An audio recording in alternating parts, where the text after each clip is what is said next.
तो चलिए इस वीडियो में हम लोग न्यूमेरिकल को सॉल्व करेंगे और हर एक न्यूमेरिकल यहाँ पर एग्जाम में पूछे जाते हैं। तो यहाँ पर दिया गया है अवतल दर्पण की फोकस दूरी 10 सेंटीमीटर है, तो दर्पण से 20 सेंटीमीटर दूरी पर वस्तु का प्रतिबिंब दर्पण से कितनी दूरी पर बनेगा। तो सबसे पहले हमें यहाँ पर डिसाइड करना होगा कि हमें चिन्ह परिपाटी के नियम याद है या नहीं याद है। अगर चिन्ह परिपाटी के नियम आपको नहीं याद होंगे तो सवाल करना काफी मुश्किल हो जाएगा और यहाँ पे आप लोग सवाल अच्छे से नहीं कर पाओगे। तो सबसे पहले यहाँ पर हम इस सवाल को करते हुए आपको बताएंगे, अगर आपने चिन्ह परिपाटी के नियम अभी तक पढ़े नहीं है तो आप हमारे जाकर वीडियो को वॉच करिए, उसमें हमने चिन्ह परिपाटी के नियम काफी अच्छे से बताया हूँ। तो यहाँ पर देखिए, यहाँ पे अवतल दर्पण की फोकस दूरी 10 सेंटीमीटर है दर्पण से। सबसे पहले यहाँ पर लिखेंगे दिया है, यहाँ पर एग्जाम में इसी तरह लिखेंगे तो आपको पूरा नंबर मिलेगा। तो यहाँ पर क्या कहेंगे, अवतल दर्पण की फोकस दूरी, तो यहाँ पर लिखो पूरी तरह से अवतल अवतल दर्पण की फोकस फोकस दूरी, अवतल दर्पण की फोकस दूरी कितना दिया गया है 10।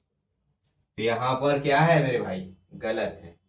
यहाँ पे क्या है, ऐसे लिखोगे तो गलत मार्क्स नहीं मिलेगा नंबर आप, ठीक है। तो यहाँ पर हमेशा मात्रक लिखो 10 सेंटीमीटर, ऐसे एग्जाम में मत करके चले आना, उसके बाद कहोगे मुझे नंबर नहीं मिला। तो आप देखो, दर्पण से वस्तु की दूरी, दर्पण से वस्तु की दूरी, तो यहाँ पर कितना दिया गया है 20 सेंटीमीटर। अभी मैं कुछ ऐसी ट्रिक बताऊंगा, यहाँ पर वस्तु का प्रतिबिंब, अब यहाँ पर प्रतिबिंब प्रतिबिंब दर्पण से कितनी दूरी पर बनेगा। अब तो यहाँ पर दर्पण से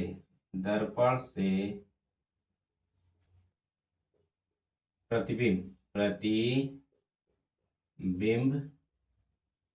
की दूरी इज इक्वल टू, यहाँ पर देखो, यहाँ पर आपने लिख लिया अवतल दर्पण की फोकस दूरी, दर्पण से वस्तु की दूरी, दर्पण से प्रतिबिंब की दूरी। यहाँ पर कोई आपने साइन लगाया अभी तक नहीं, तो यहीं पर सवाल गलत हो जाते हैं, क्योंकि यहाँ पर लोग साइन में काफी लोग कंफ्यूज होते हैं कि हम लोग यहाँ पर साइन को कैसे, हम प्लस होगा या माइनस होगा।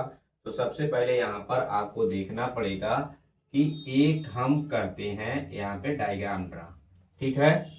यहाँ पर चिन्ह परिपाटी के नियम को समझेंगे। तो यहाँ पर देखिए, हमेशा इस साइड को मैंने बताया था प्लस होगा, इस साइड वाला प्लस होगा, इस साइड वाला प्लस होगा, इस साइड वाला माइनस होगा, नीचे वाला माइनस होगा, मैंने आपको बताया था। तो अवतल दर्पण में हमेशा किस तरफ लगता है बे भाई, इस तरफ। देखो यहाँ पे हो गया, वस्तु हमेशा कहाँ पे रखा जाएगा, वस्तु हमेशा हमेशा हमेशा हमेशा बाईं ओर रखी जाती है, हमेशा बाईं ओर रखा जाता है। बाईं ओर का क्या है, वस्तु हमेशा, अवतल दर्पण की फोकस दूरी हमेशा इस साइड होती है, किस तरफ, बाईं ओर होती है, इसलिए यहाँ पर निगेटिव लेंगे। तो यहाँ पर क्या करेंगे, निगेटिव, दर्पण से वस्तु की दूरी भी क्या होगी, निगेटिव होगी। अब यहाँ पर आएगा जो, उसके बाद पता चलेगा कि हमारा प्रतिबिंब कैसा बन रहा है, इसे सॉल्व करने के बाद ही पता चलेगा। तो यहाँ पे अवतल दर्पण की फोकस दूरी -10 सेंटीमीटर, दर्पण से वस्तु की दूरी -20 सेंटीमीटर, दर्पण से प्रतिबिंब की दूरी क्या होगी। तो यहाँ पर दर्पण, इसे किससे यहाँ पर इंडिकेट करेंगे, एफ से, इसे दर्पण से वस्तु के बीच की दूरी को यू से, और इसे किससे दिखाएंगे, भी से, ठीक है। अगर आपको यू भी में संबंध दर्पण सूत्र आपको पता रहेगा तभी यहाँ पर आप कर पाएंगे। तो यहाँ पर हल, यहाँ पे लिखेंगे दर्पण सूत्र, ठीक है। तो यहाँ पे क्या होता है, 1/f is equal to 1/u plus 1/v, हमारा ए क्या हो जाएगा, दर्पण का फार्मूला हो जाएगा। इस दर्पण के फार्मूला से हम लोग क्या करेंगे, सम करेंगे। तो यहाँ पर देखिए सबसे पहले हमारा क्या दिया है, 1/, यहाँ पे देखो -10 दिया है, तो यहाँ पे -10 लिखेंगे।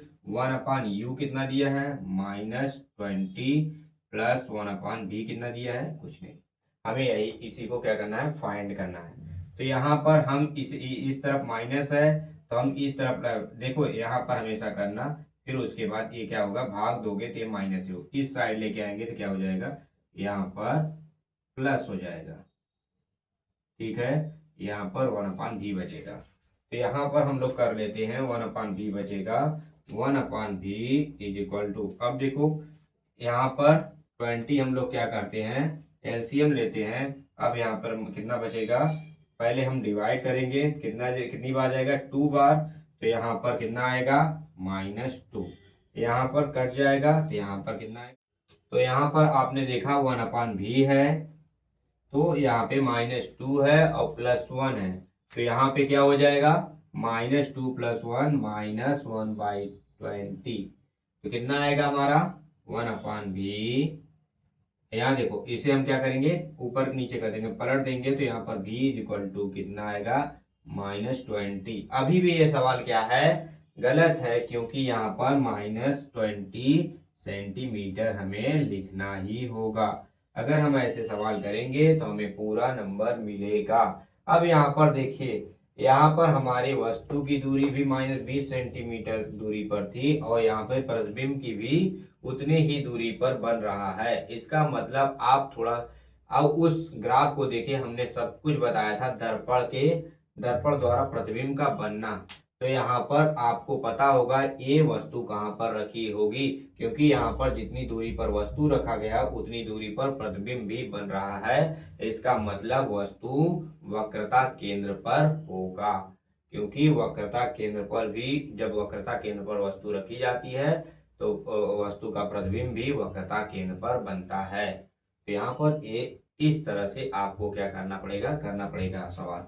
तो यहाँ पर देखिए, जब वस्तु इतने ही दूरी पर थी 20 सेंटीमीटर 20 सेमी, तो वस्तु का प्रतिबिंब भी यहाँ पर 20 सेंटीमीटर पर बन रहा है। ठीक है, ये वस्तु कहाँ पे है, वक्रता केंद्र पर है। ठीक है, यहाँ पर आपको समझ में आ गया कि नहीं है सवाल।